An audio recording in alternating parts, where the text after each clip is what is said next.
तो चलिए स्टूडेंट्स करते हैं आज की क्लास में linearly independent and linearly dependent. ठीक है। तो सबसे पहला हमारा मकसद ये है कि हम ये जान लें कि लीनियरली डिपेंडेंट क्या होते हैं, इंडिपेंडेंट क्या होते हैं। तो बेटा देखो, हमें एक सेट ऑफ फैक्टर्स है, मान लीजिए V1, V2, V3 up to Vn, ये कुछ फैक्टर्स हैं।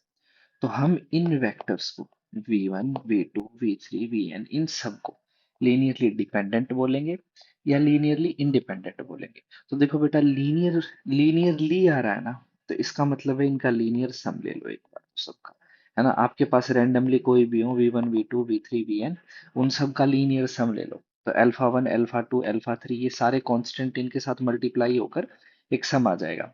और एक इक्वेशन बनाओ कि भाई इनका जो लीनियर सम है ना, लीनियर सम उसको क्या बन कर लो भाई, इक्वल टू जीरो कर दो। ठीक है, यानी लीनियर कॉम्बिनेशन बोलते हैं इसको। तो बेटा टोटल क्लियर बात ये है कि हमें जिन वेक्टर्स को देखना है, V1, V2, V3 up to Vn, उनका लीनियर कॉम्बिनेशन ले लो, उसको जीरो के इक्वल कर दो। ठीक है। तो जब वो जीरो के इक्वल होगा तो यहाँ पर दो कंडीशंस हो सकती हैं। ठीक है, पहली कंडीशन क्या है कि लीनियर डिपेंडेंट, और दूसरी क्या है, इंडिपेंडेंट। अगर बेटा इसको समझोगे ये अपने आप आ जाएगा। देखो ध्यान से समझना, अगर ये सारे alpha, alpha 1, alpha 2, alpha 3, alpha n सारे के सारे अल्फा जीरो आ जाए, मतलब सारे के सारे स्केलर्स जीरो आ जाए इस इक्वेशन का सॉल्यूशन बनाने के लिए, तो हम इसको लीनियरली इंडिपेंडेंट बोलेंगे। यानी सब वेक्टर एक दूसरे से इंडिपेंडेंट है, अलग, ये समझ लो। ठीक है।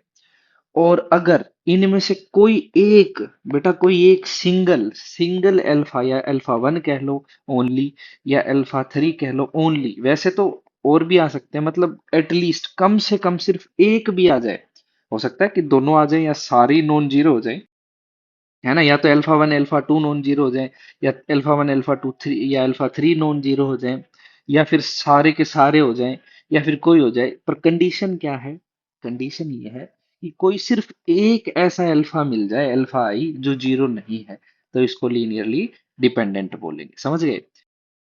शॉर्ट में बात यह है कि अगर आपको सारे के सारे अल्फा आई जीरो मिल जाते हैं तो लीनियरली इंडिपेंडेंट है, और अगर इनमें से कोई एक भी, कम से कम एक ऐसा हो जाता है जो जीरो नहीं है, तो लीनियरली डिपेंडेंट है। ठीक है। तो बहुत सिंपल सी बात थी। ठीक है, अभी इसको थोड़ा सा और डिटेल में समझो एक बार। कोलिनियर वेक्टर्स जो होते हैं ना बेटा, उन्हीं को हम लीनियरली डिपेंडेंट बोलते हैं। ठीक है, समझ गए ना, जो एक दूसरे के क्या हो, स्केलर मल्टीपल हो। समझ गए, जैसे मान लीजिए 1 2 एक वेक्टर का सेट ये रहा, और एक 2 और 4, है ना, ये बाय लिखा जाता है, एक 1 2 2 4। तो देखो ये कोलिनियर वेक्टर्स है ना, तो ये जो है ये लीनियरली डिपेंडेंट सेट है। समझ में आ गया, बहुत सिंपल सा है। चलिए अब आगे बढ़ते हैं, एक क्वेश्चन देख लेते हैं इसी पर। देखो, वेक्टर स्पेस दे रखा है R³ ओवरफिल्ड R। ठीक है, ये वैसे IR नहीं लिखा होता, ये R ही लिखा होता है। ठीक है ना। तो IR ऐसे, मतलब ये ऐसे है रियल नंबर, और इसमें हमने एक S1 दे रखा है कि भाई 1 0 0, R³ पे एक हमारा 1 0 0 है। तो बेटा हमें देखना है कि ये जो सेट है ना, ये LI है, लीनियरली इंडिपेंडेंट है या लीनियरली डिपेंडेंट। देखो बेटा, मैंने आपको क्या बताया, आपको जितना भी सेट दे रखा है उसका एक क्या कर लो, लीनियर कॉम्बिनेशन ले लो, है ना। तो यहाँ अल्फा S1 आ जाएगा, उसका लीनियर कॉम्बिनेशन, तो अल्फा 1 S1 इक्वल, एक ही है ना, इक्वल टू जीरो कर दो। लीनियर कॉम्बिनेशन को जीरो किया। ठीक है, तो यहाँ से देखो, यहाँ से क्या आया बेटा, अल्फा 1 है ना, यहाँ पे साइड में देखो इसको बॉक्स में,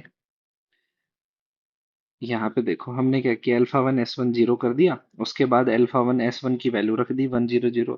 तो यानी बेटा यहाँ से इक्वेशन क्या बनती है, यहाँ से बनती है, देखो अल्फा 1 है ना, इंटू में 1 0 0 बराबर है 0 0 0, है ना। तो यहाँ से बना अल्फा 1 0 0 बराबर आ गया 0 0 0। तो बेटा यहाँ से एक ही सॉल्यूशन आया। वो सॉल्यूशन क्या आया, वो सॉल्यूशन ये आया कि ये जो अल्फा 1 है ना, इसकी वैल्यू जीरो के बराबर है, क्योंकि कोरस्पॉन्डिंग एलिमेंट बराबर होते हैं। तो यानी बेटा यहाँ पर आपने एक अल्फा आई दिया और वो जीरो ही आ गया, है ना। तो ये क्या हो गया, सारे ही अल्फा आई जीरो आ गए, क्योंकि एक ही था वही जीरो आ गया। तो ये क्या हो गया, LI लीनियर इंडिपेंडेंट सबसेट हो गया। समझ में आ गया। आगे हम इनके लिए ना लीनियर इंडिपेंडेंट देखना, इनके लिए थोड़े बहुत शॉर्ट ट्रिक्स भी पढ़ेंगे। अभी हम स्टार्टिंग स्टार्टिंग में पढ़ रहे हैं, और मैं उन शॉर्ट ट्रिक्स को बीच बीच में इधर भी डाल, ठीक है, ताकि एंड में उनको एक साथ लिस्ट कर दिया जाएगा। ओके, तो बहुत सिंपल सा था कि भाई लीनियर इंडिपेंडेंट देखने के लिए लीनियर कॉम्बिनेशन को जीरो करना है, और जो भी हमारे स्केलर हैं सब के सब जीरो आ जाते तो लीनियर इंडिपेंडेंट है, और उनमें से कोई एक भी जीरो नहीं आता तो लीनियरली डिपेंडेंट है। ठीक है, अब बेटा इसी बात से तो zero vector is always linearly dependent. अब ये कैसे होगा आप ध्यान से देखना है ना। बेटा मान लो मैंने एक जीरो वेक्टर ले लिया S is equal to zero, तो इसका लीनियर कॉम्बिनेशन क्या होगा, अल्फा वन इंटू जीरो बराबर जीरो। अरे बेटा, अब यहाँ पे अल्फा की वैल्यू 5 रखो तो भी तो रिजल्ट जीरो ही आ रहा है ना, तो भी इक्वेशन सेटिस्फाई हो रहा है। तो इसका मतलब कि कोई एक अल्फा आप कुछ भी रख सकते हैं अल्फा आई की जगह, तो फिर ये हमेशा क्या होगा, एलडी होगा, लीनियर डिपेंडेंट होगा। ठीक है, तो चलिए अब आगे चलते हैं। आगे हमारे पास एक क्वेश्चन और आ जाता है कि वेक्टर स्पेस दे रखा है R square over field I R, मतलब ओवर फील्ड आर, ठीक है, R square over R real number की फील्ड है। ठीक है, और एस दे रखा है आपको 1001 और 00, है ना। ये नोट करना, मैंने यहाँ पर क्या लिया था, थ्री में एक ही एलिमेंट लिया है ना अंदर। यहाँ पर टू में तीन एलिमेंट लिए हैं, क्योंकि यही आपके ट्रिक्स के अंदर काम आएंगे। तो तीन एलिमेंट देखते हैं क्या आएंगे। बेटा अब देखो मैंने क्या बोला था, इसमें तो शॉर्ट ट्रिक ही लग गई सीधा, कि zero vector is always LD, है ना। तो यहाँ पर जीरो वेक्टर आ रहा है, तो ये अपने आप एक जीरो आ गया, एक जीरो आ जाए चाहे, ऐसा नहीं है कि खाली जीरो, एक भी वेक्टर जीरो वेक्टर आ गया ना उसके अंदर तो वो एलडी हो जाएगा अपने आप ही। तो देखो एलडी हो गया है। अब इसका प्रूफ देख लो कैसे, कि भाई एस कंटेन्स जीरो तो एलडी है, ये तो रीजनिंग है। अब देखो कैसे, हमने क्या किया, इनका लीनियर कॉम्बिनेशन ले लिया। तो alpha one v one plus alpha two v two plus alpha three v three equal to zero करना है। अब वी वन ये है, वी टू ये है, वी थ्री ये है। ठीक है, तो alpha one alpha two alpha three. अब बेटा देखो ध्यान से सुनना, यहाँ पर तो ये जीरो कोमा जीरो आ जाएगा, मानता हूं मैं आप सबकी बात। ठीक है, पर यहाँ बताओ, ये दोनों आपस में जीरो बना ही नहीं पा रहे, है ना। अल्फा वन को जीरो होना पड़ेगा, अल्फा टू को भी जीरो होना पड़ेगा। तो ये तो समझ गया कि ये दोनों जीरो हैं, बट इसको फिर से आ जाओ, समझ रहे हो ना। क्योंकि देखो अगर आप ऐसे नहीं समझ पा रहे तो बेटा मैंने आपको पहले ही कहा है कि इन चीजों को ना थोड़ा ऐसे करा करो मैट्रिक्स मेथड में, तो आप बहुत इजीली इनको कर पाओगे। देखो ध्यान से, ये alpha one 10 plus alpha two 01 plus alpha three 00 equal to 00 ऐसे आ रहा है। ठीक है, तो देखो alpha one plus zero zero बराबर आ रहा है। ठीक है, अल्फा वन जीरो आ गया, फिर ये जीरो, अल्फा टू प्लस ये जीरो, तो alpha two equal to zero, ये भी आ रहा है, तो ये भी जीरो हो गया, ये भी जीरो हो गया। बट इसको आ जाओ, अब अल्फा थ्री कुछ भी टेको, है ना, तो वो हमेशा जीरो ही रिजल्ट देगा, यानी alpha three can be any value. तो अल्फा थ्री नॉन जीरो भी हो सकता है, और नॉन जीरो एक सॉल्यूशन में मतलब एक वैल्यू भी इसकी नॉन जीरो आ गई तो एलडी हो गया ये। समझ रहे हो ना बात को, तो ये ध्यान से समझना, बहुत सिंपल है। Various methods to check linearly independent and linearly dependent। ठीक है, तो हम पहले एक क्वेश्चन ले लेते हैं, डिटरमाइन वेदर v1 ये रहा, v2 ये रहा वेक्टर, और v3 ये रहा। तो एक सेट है जिसने इन वेक्टर को कंटेन कर रखा है, s मान लीजिए उसको। तो ये वेक्टर्स हैं, तो ये li है या ld है, वेक्टर स्पेस क्या है, r cube over real number. ठीक है, तो हमने क्या करना है बेटा, आप फिर से याद करिए कि टू चेक एल आई और एल डी हमें क्या करना होता है, हमें वेक्टर्स को क्या लेना पड़ता है भाई, उनका लीनियर कॉम्बिनेशन जीरो के इक्वल कर देना होता है, फिर सॉल्व करना होता है अल्फा वन अल्फा टू और अल्फा थ्री की वैल्यूज को, कि भाई वो अगर सारी जीरो है तो एल आई है, और एक भी नॉन जीरो आ गई तो एल डी। चलिए बेटा अब आगे बढ़ते हैं, ध्यान से देखिए, मैंने अल्फा वन वेक्टर वन जो है 1 - 2 3। ठीक है, मैं को बेटा इसको, मेरी आदत भी है और मैं चाहता हूँ आप भी इसको ऐसे ही करो। अगर आप इसको कॉलम उसके तरीके से बनाओगे ना तो ज्यादा बेटर रहेगा आपके लिए। ठीक है, एक कॉलम ज्यादा वो रहता है, कॉलम ज्यादा बेटर रहता है। ठीक है, तो अभी आगे बढ़ते हैं, कॉलम में समझ में चीज अच्छी आ जाती है। देखो अल्फा वन ये रहा, अल्फा टू ये रहा, और अल्फा थ्री ये रहा, है ना। आ गया, तीनों वेक्टर मैंने उतार दिए सीधे, इक्वल टू 0 0 0 हमने रख लिया। अब बेटा ये देखो, ये कैसे बन रहा है, जब आप इसको सॉल्व करोगे ना तो ये ऐसे बन जाएगा। ठीक है, ध्यान से देखिए, अल्फा वन प्लस में 5 अल्फा 2 है ना, मैं इसको लिख ही देता हूँ इधर, ये इस फॉर्मेट में है। अल्फा वन प्लस में 5 अल्फा 2 प्लस में अल्फा 3 है ना, 3 अल्फा 3 इक्वल टू 0। अब देखिए दूसरी वाली से निकालिए, -2 अल्फा 1 प्लस में 6 अल्फा 2 प्लस में 2 अल्फा 3 इक्वल्स टू 0। और फिर देखिए 3 अल्फा 1 प्लस में माइनस का अल्फा 2 और फिर प्लस में अल्फा 3 इक्वल्स टू 0। तो बेटा ये एक ना आपकी, आपको ध्यान हो तो AX इक्वल्स टू भी मैट्रिक्स फॉर्मेट में आ जाता है, और आप इसको सॉल्व कर सकते हो अल्फा 1 अल्फा 2 और अल्फा 3 की वैल्यू से। किस तरीके से, आप यहाँ पर ए तो इनकी मैट्रिक्स बना लो, है ना, और इसको देख लो, सॉल्व कर लो। तो सॉल्व इसको करने के दो तरीके हैं ए के लिए। ये जिस जिस बच्चे को पता है तो उसके लिए बहुत अच्छी बात है, जिसको नहीं पता है एक बार सुन लो इस मेथड को, फिर आप मैट्रिक्स जब सॉल्व करोगे ना, मैट्रिक्स मेथड में लीनियर इक्वेशंस को सॉल्व करोगे, ठीक है, जब हम सिखाएंगे तब आप सीख लेना, क्योंकि मेथड अकेला यही नहीं है, एक आगे भी है। तो जिस जिसको पता है वो ध्यान दे कि AX equals to B format में बन जाएगा, ठीक है। नहीं पता है वो भी सुनो, थोड़ा बहुत तो आएगा ही। तो बेटा एक कोफिशिएंट मैट्रिक्स होती है, हमने कोफिशिएंट निकाल लिए, वैसे तो इनको उतारना है सीधा सीधा, ठीक है, उतार दिए। फिर अपने को सॉल्व करना है या तो रो ऑपरेशन से, या फिर हमारे पास जो इनवर्स का फॉर्मूला होता है ना कि A inverse equals to adjoint of A by determinant of A. तो देखो डिटर्मिनेंट ऑफ ए यहाँ पर ध्यान से देखिए कि A inverse adjoint A upon, इससे भी निकल सकता है। अब यहाँ पर बेटा इस चीज को आगे देखेंगे कि ये किस चीज से रिलेट करता है। हमने मान लो एलिमेंट्री रो ऑपरेशन से यहाँ पर इसको सॉल्व कर लिया है, ठीक है, एलिमेंट्री रो ऑपरेशंस है ना उसमें। तो फिर हमारे पास अल्फा 1 अल्फा 2 की ये वैल्यूज आ गई, और क्योंकि बेटा तीनों ही नॉन जीरो आ गई, हम तो किसी एक के ही नॉन जीरो आने पे इसको एलडी बोल देते हैं, तो ये आंसर हमारा एलडी आ गया, ठीक है। अब बेटा हम देखते हैं इस चीज को नेक्स्ट पेज पर, ठीक है। तो देखिए सेम प्रॉब्लम मैंने ली, यहाँ पर इसको AX इक्वल्स टू बी के फॉर्मेट में लिखा, ए कोफिशिएंट मैट्रिक्स बना दी, ठीक है, और फिर भाई B 0 0 बना दिए, ये रही, और X हमारा क्या बन गया, अल्फा 1 अल्फा 2 और अल्फा 3 बन गया। तो बेटा यहाँ पर दो केस बनते हैं, देखो कि भाई determinant of A not equal to 0, है ना, कि भाई जो डिटर्मिनेंट है ए का वो 0 के बराबर नहीं आता। तो ध्यान से देखिए बेटा, इसको थोड़ा इधर समझिएगा कि अगर determinant of A not equal to 0 आ जाए, है ना, तो यूनिक सॉल्यूशन के केस में हम इसको हमेशा क्या बोलेंगे, एल आई बोलेंगे, ठीक है। क्या बोलेंगे भाई, एल आई बोलेंगे।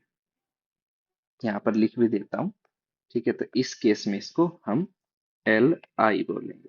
अब वो कैसे बोलेंगे ध्यान दीजिएगा कि भाई determinant of A not equal to 0 है, तो देखो डिटर्मिनेंट नॉन जीरो है तो ए इज नॉट इन्वर्टिबल, तो बेटा ए एक्स किसके बराबर है, 0 के बराबर है ना। ए इज इन्वर्टिबल तो ए एक्स किसके बराबर है, 0 के, तो आप क्या करो ए इनवर्स से मल्टीप्लाई कर दो, है ना, तो किसके बराबर होगा, 0 ए इनवर्स। ओके, तो बेटा यहाँ से कितना हो गया, आई एक्स बराबर किसके, 0 के, और एक्स बराबर किसके आ गया, 0 के, है ना। तो यानी ये तीनों आ गए, अल्फा 1 अल्फा 2 अल्फा 3, इसकी वैल्यू कितनी आ जाएगी, 0, ठीक है। ये समझ लो यहाँ पर इसको। तो यूनिक सॉल्यूशन के केस पर क्या होगा, आपका x 0 आएगा।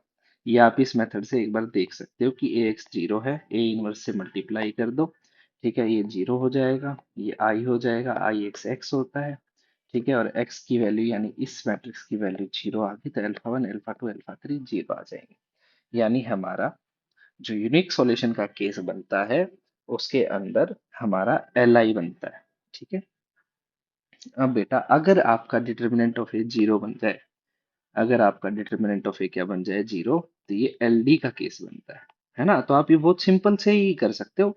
आपको मैट्रिक्स बनानी है ना, यहाँ पर जो भी आपको क्वेश्चन दे रखा हो, देखो जो भी आपको क्वेश्चन दे रखा हो, आपको उसकी मैट्रिक्स बनानी है और उसका डिटर्मिनेंट चेक कर देना है ना। तो डिटर्मिनेंट चेक कर दोगे, डिटर्मिनेंट अगर 0 आ गया तो फिर वो क्या बन जाएगा, एल डी बन जाएगा, और नॉट इक्वल टू 0 आ गया तो एल आई हो जाएगा। समझ रहे हो ना। तो इसी चीज को यहाँ पर मैंने आपके सामने लिख दिया है, ठीक है।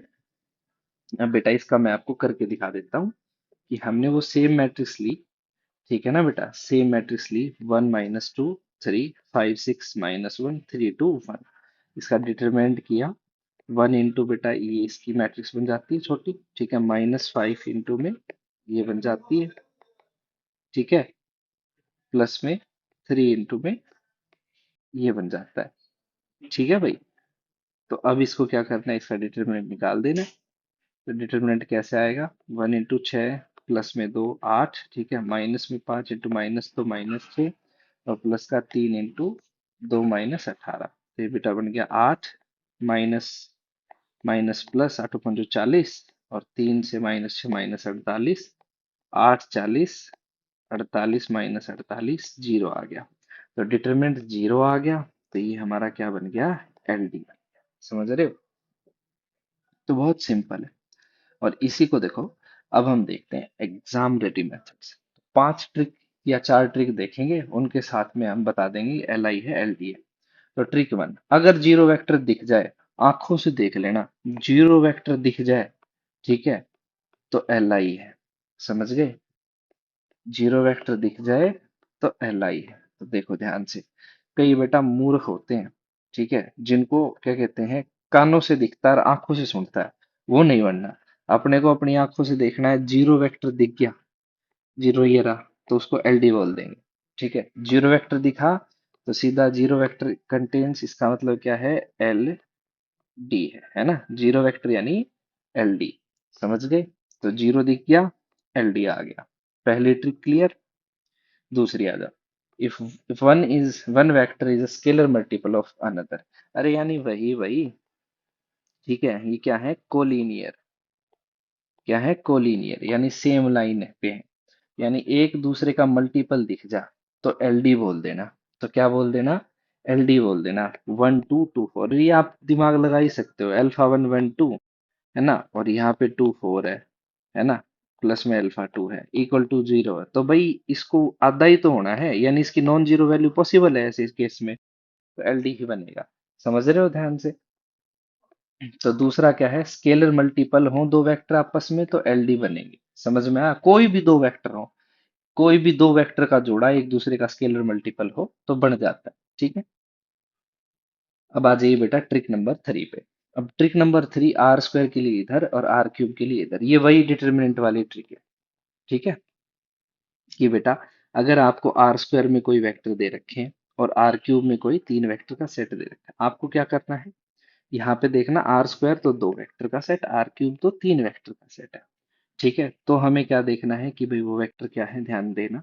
अगर उनका डिटर्मिनेंट ए बी, देखो इसको कॉलम में समझो तो फिर ज्यादा बेटर रहता है ना, कॉलम में ए बी और सी डी, ठीक है। तो ए बी और सी डी का जो हमारा क्या है, मैट्रिक्स जो है, उसका डिटर्मिनेंट अगर आपका क्या रहेगा, जीरो रहेगा, तो क्या होगा, एल डी, और नॉट इक्वल टू जीरो तो एल आई, जो मैं अभी पीछे करा के दिखाया आपको एक क्वेश्चन के माध्यम से, ठीक है।